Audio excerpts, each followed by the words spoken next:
All right, let's jump into today's deep dive. Sounds good. We're going behind the headlines and kind of peeling back the layers to see what's really going on in India. All right. Specifically, we've got a whole stack of major Indian newspapers, all from February 6th, 2025. Wow. So think of this as your cheat sheet to understanding India right now, Uh-huh. from elections and the economy Yeah. to AI and even some controversies that'll raise your eyebrows. Interesting. So let's just jump right into it. Yeah, let's do it. Let's start with those Delhi Assembly elections that are happening. Okay. It's a pretty big showdown between Modi's BJP and Kejriwal's AAP. Right, and the stakes are high this time. Definitely high stakes. So the AP has been in charge in Delhi for over a decade now. Right? But those corruption allegations against some of their leaders have really shaken things up. Yeah, for sure. I mean, it's no small thing. No, it's not. And you have to remember that the BJP hasn't been in charge of Delhi for 27 years. Oh, wow. So they're trying everything they can to win this time around, hoping that those tax breaks for the middle class in the recent federal budget will swing things in their favor.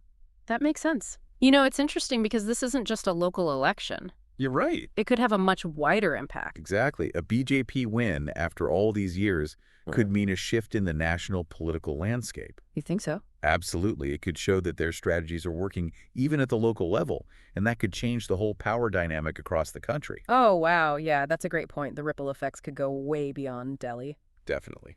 So while we're talking about things heating up, Uh-huh.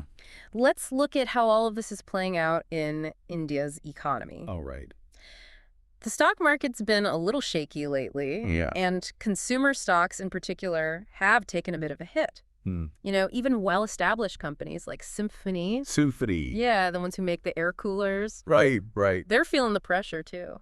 I saw that their recent loss has a lot of people worried. Yeah, it's definitely got investors a bit on edge, especially when a household name like Symphony starts reporting losses. Yeah, I can see why. What's going on there, and what does it mean for the average person keeping an eye on their portfolio? Well, there are a few things happening all at once. Okay. We've got the Reserve Bank of India's policy announcement coming up on February 7th, Right. and everyone's waiting to see if they'll cut interest This rates. makes sense. And then there's the rupee, which just hit a new low against the dollar today, How low are we talking? 87.5 to be exact. Wow. All of these things can have a big impact on everything from loans to investments to the price of groceries. Yeah, it sounds like we're all kind of holding our breath to see what the RBI does. It's a bit of a waiting game for sure. Speaking of potential game changers, Yeah. Mukesh Ambani just made a big announcement that Jio is going to build a massive AI infrastructure. Oh, wow. Yeah, and they're saying it's going to be the best in the world. It looks like Reliance is making a play to be a leader in the AI revolution. That's a bold move. It is. It's not just about technology, though. What do you more? I mean, this could create tons of new jobs, attract investment from all over the world, and transform industries like healthcare and agriculture. Wow, it sounds like India is trying to become a major player on the global tech scene. Definitely. But it's not all about progress and innovation, right? Right. We've also got some stories that show just how much tension there is bubbling under the surface, socially and politically, I mean.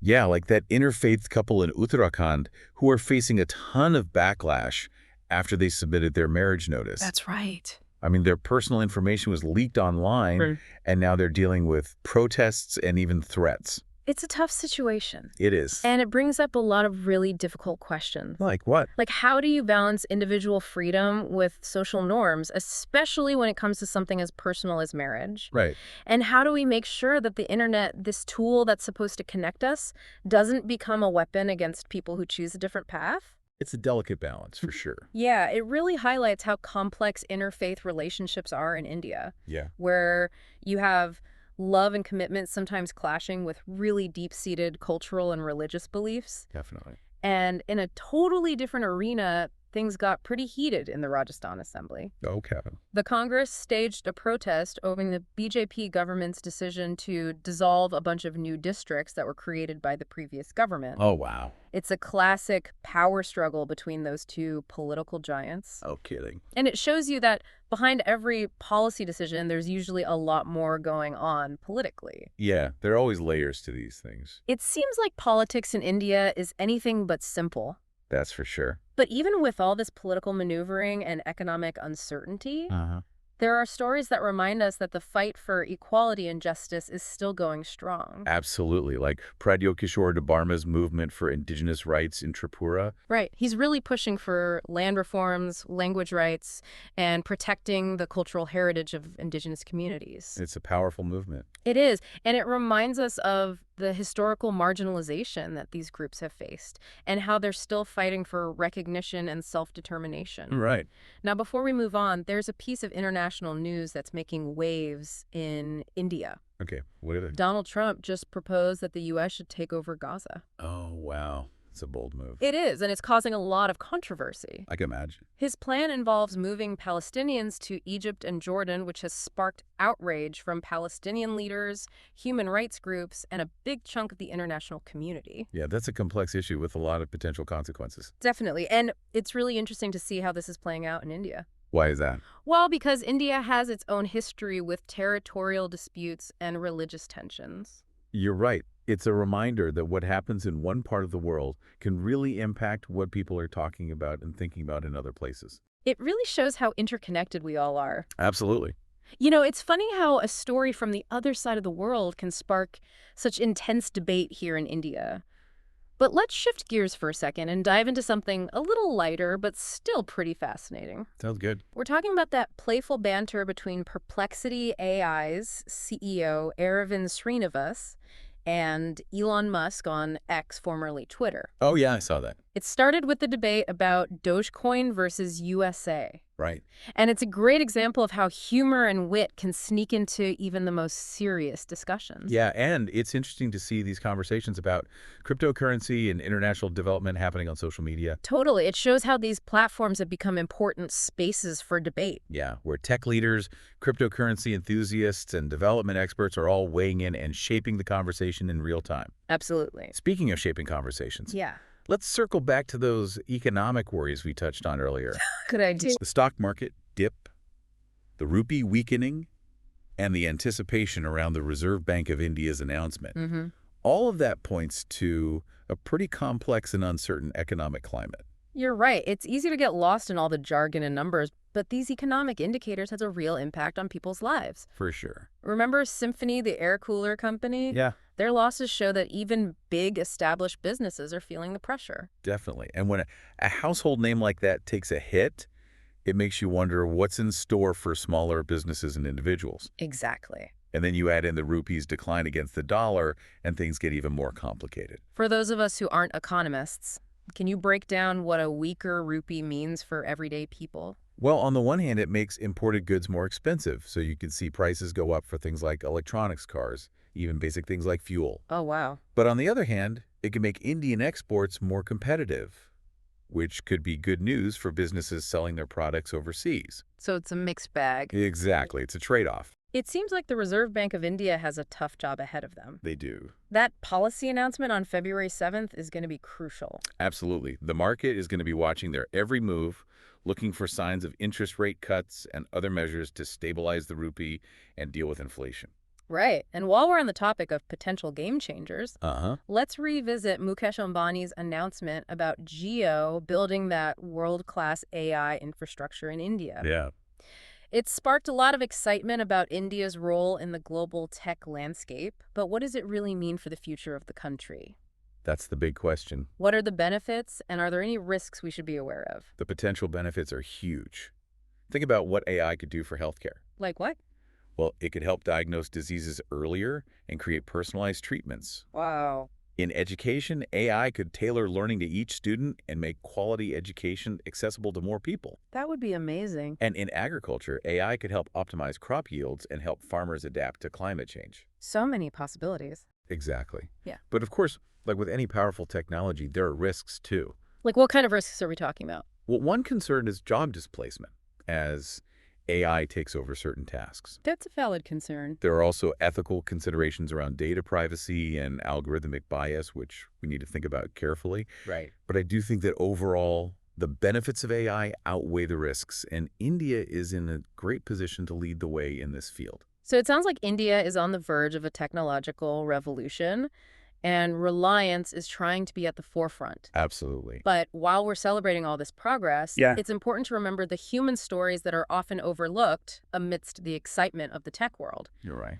And that brings us back to that story about the interfaith couple in Uttarakhand who are facing so much backlash for the decision to get married. Mm-hmm.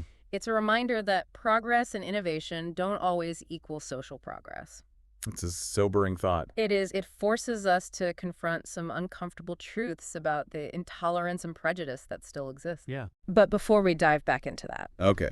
let's take a moment to recap everything we've covered so far. Sounds good. We've looked at politics, the economy, AI, even some pretty intense social issues. It's a lot to unpack. It is. And speaking of unpacking, let's go back to those economic concerns we talked about earlier. Right. The stock market dip, the rupee weakening, and everyone waiting to see what the Reserve Bank of India is going to do. Right. All of that points to a pretty shaky and uncertain economic situation. It's easy to get lost in the numbers.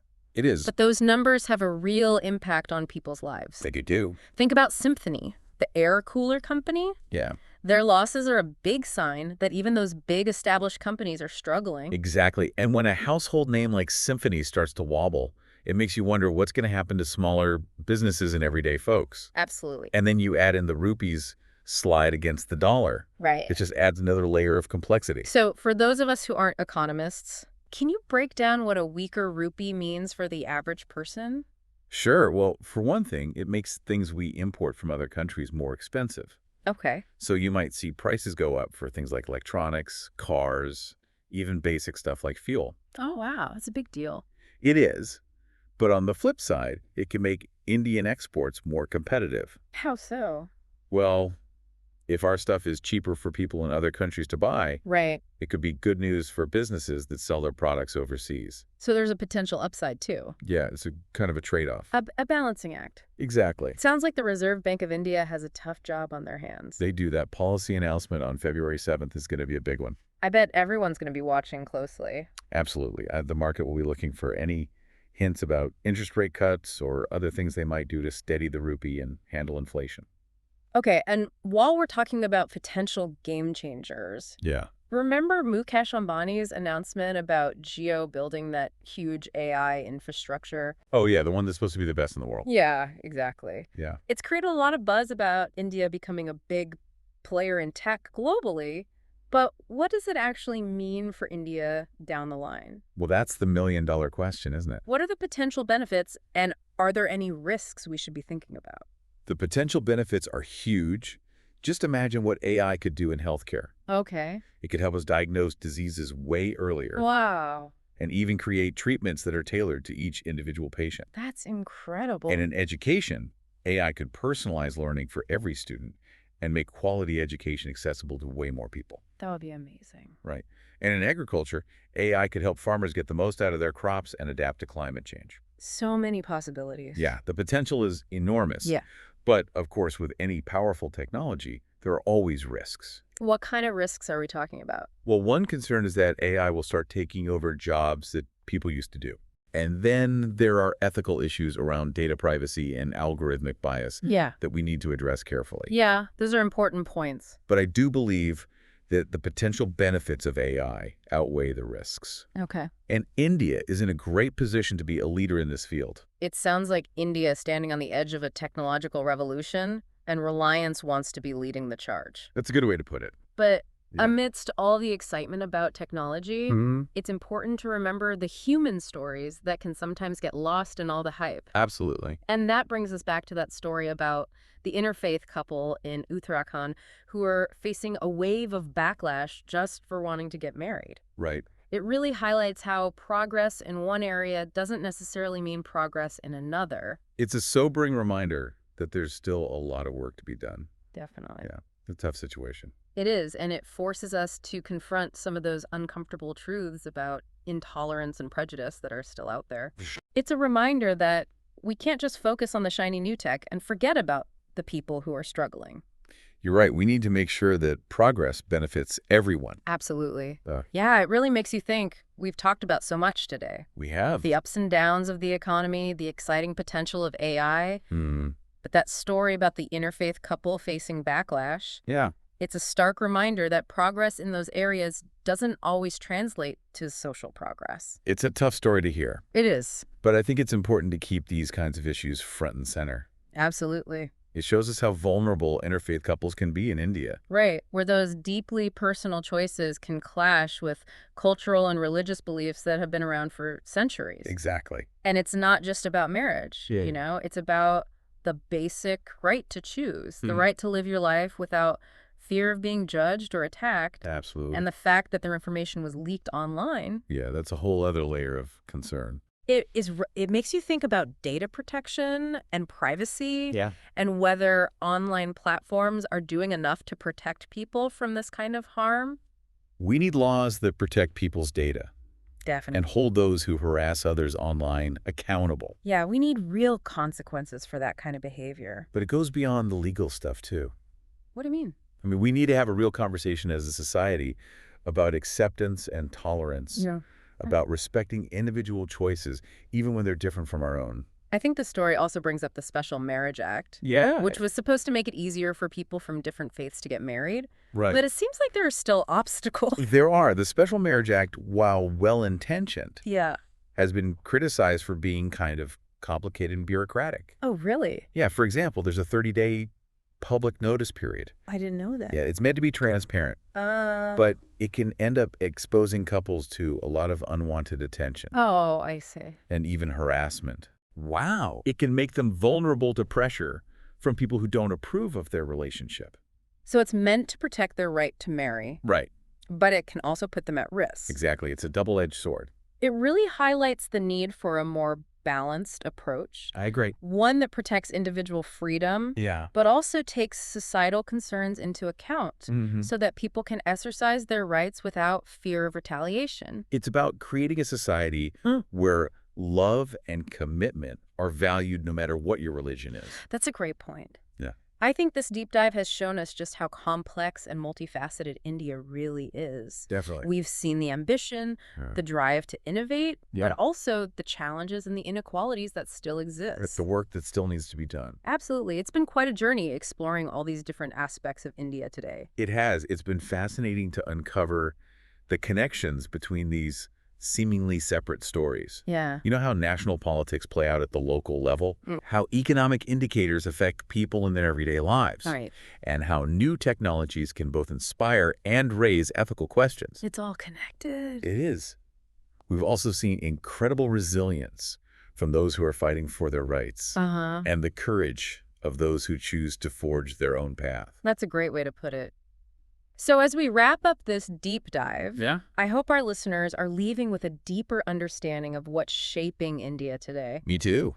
It's a country full of contradictions, that's for sure. It is. A blend of tradition and modernity, full of challenges and opportunities. And it's constantly evolving. That's for sure. And as you continue to follow the news and current events, Yeah. I encourage you to keep asking questions, connecting the dots, Right. and forming your own informed opinions. Because after all, India's future is being written right now. It is. And every voice, every perspective matters. Absolutely. That's a great note to end on. Thanks for joining us on this deep dive into the heart of India's news cycle. It's been a pleasure. We'll be back soon to explore another fascinating topic, so stay tuned.